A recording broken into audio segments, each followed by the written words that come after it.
Yo mga matik, magandang hapon mga matik. Susubukan ko to mga matik paliparin. Ito yung dibuntot mga matik na pinalaki ko. Tingnan ko kung puubra siya. Iniba ko kanyang kulay, iba't iba mga matik. Para masubukan natin to ngayon paliparin ngayon mga matik. Mas malaki pa to sa kanyang dibuntot na maliit mga matik. Ito malaki na, nilakihan ko. Pagka umubra, kasusunod mga matik, puro malalaki na gagawin ko. Pero siyempre, hindi pa kaya ng mga bata yung malaki yung saringgola. Siyempre, gagawa pa rin tayo ng maliliit para makapagpalipad yung mga bata rin, mga kamatik. Ito mga kamatik, tatry ko na paliparin. Ito yung dibuntot natin mga kamatik.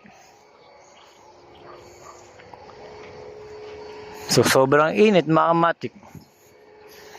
Talagang matotosted ka kung wala ka sombrero. Pangalawa, siyempre. Lalo na pagka wala kang dalang tubig mga kamatik. Ngayon mga kamatik, paliliparin natin malakas na yung hangin. Dito lang tayo. Mga saging dito, talagang lutong-luto na sa init mga kamatik ko.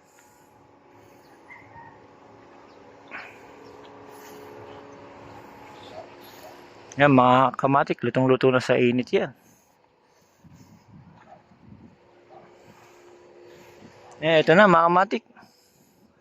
Kaya iba mga kamatik, sumusuko na sa init. Iba, di nagpapalipad.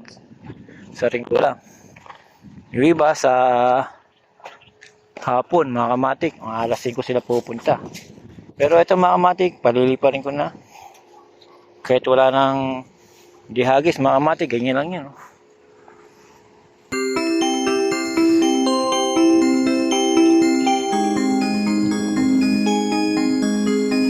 Yung mga kamatik, lumilipad na yung malaki nating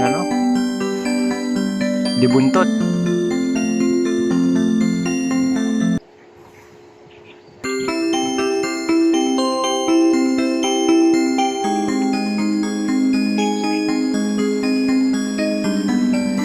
Isang hagis lang isang lang mga kamatik, isasabay mo lang sa hangin mga kamatik para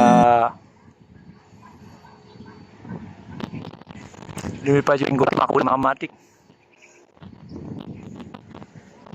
Pagkatignan mga kamatik para mas pala yung ganitong kasi lalakihan natin para maganda sa air mga kamatik, kitang kita.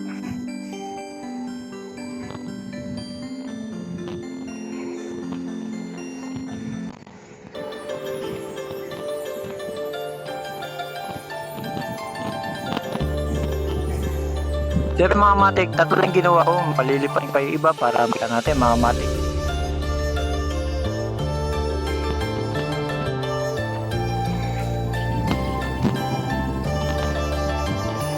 Ito yung mga kamatik, swabe sa mga kamatik. Yung mga kamatik, pinakita ko lang sa inyo mga kamatik. Hanggang dito na lang mga kamatik. Salamat mga kamatik.